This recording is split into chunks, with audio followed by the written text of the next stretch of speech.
multiple choices. So the main two procedures I do are sleeve and bypass. So around 80% of patients will have the sleeve.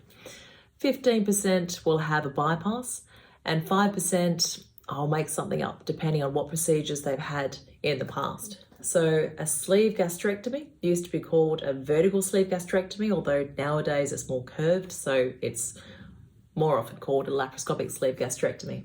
It means we take away 80 to 90% of your stomach. So what happens is, as a keyhole procedure, all of them are keyhole procedures, we go in, we're using 5 ports, and the anaesthetist will put a tube into your stomach. It's about the size of a Sharpie marker, the bougie. Goes into your stomach, and then I use, through one of the ports, a machine to separate the natural fat away from your stomach, the omentum, and then I use a stapling gun. That stapling gun will go in against the bougie. That stapling gun, I'll fire one of these 6 centimeter staples and then use them sequentially all the way up, usually 5 or 6 firings to separate 80 to 90% of your stomach. I don't measure what's taken away. I do measure, using the bougie, what's left behind, because we want to make sure that it's not too tight, because that increases the risk of a twist, called a stenosis, or a leak. But if it's too loose, then you won't get the optimal amount of weight loss.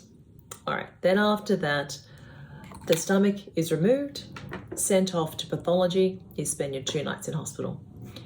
Bypass, so the first part is exactly the same.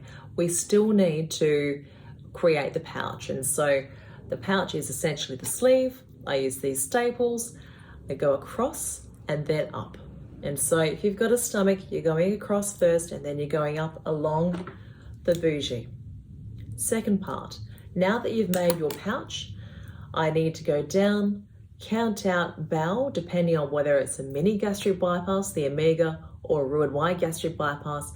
I count the length of small bowel that's going to be brought up to join to the stomach pouch and then go off as a common channel.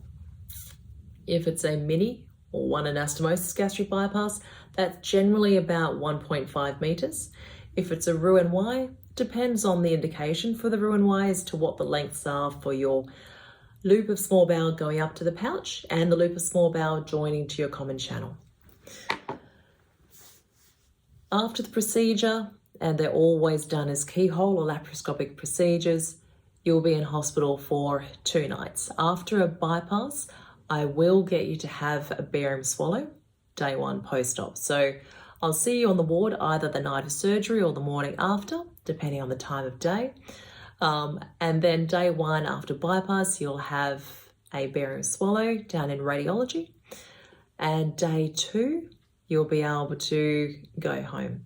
In terms of what you can have while you're in hospital, after the procedure, you're only on sips of fluid until I see you day 1 post-op. For more information, have a look at our day 1 after surgery video.